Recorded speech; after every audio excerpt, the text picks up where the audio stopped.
Kızlar, növbəti reseptlə qarşınızdayım. Çox dadlı, asan.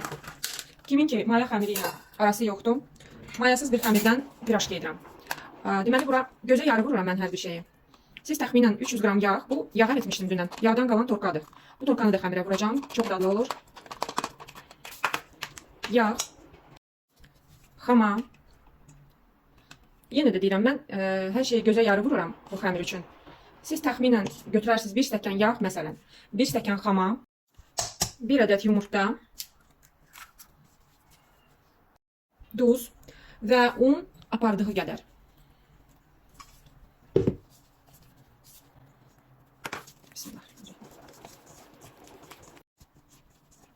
Xəmirimi qatdım, təxminən 4 stəkan.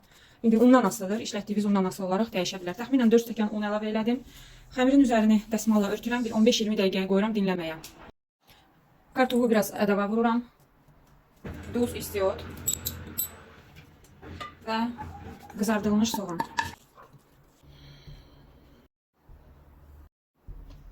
Azca un səpirəm və açıram. Qızlar, qalınlığı təxminən belə olur.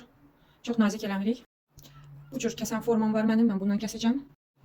Azca, birazca üzərindən keçirəm oxlovla. Təxminən yarım xörək qaşığı kartof qoyuram. Və bu qədərlə bükürəm.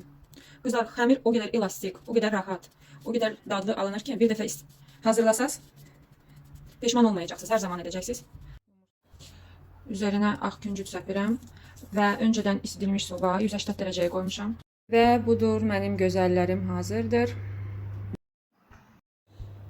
İstəyirəm içini də baxasınız. Görün, nə gözəldir.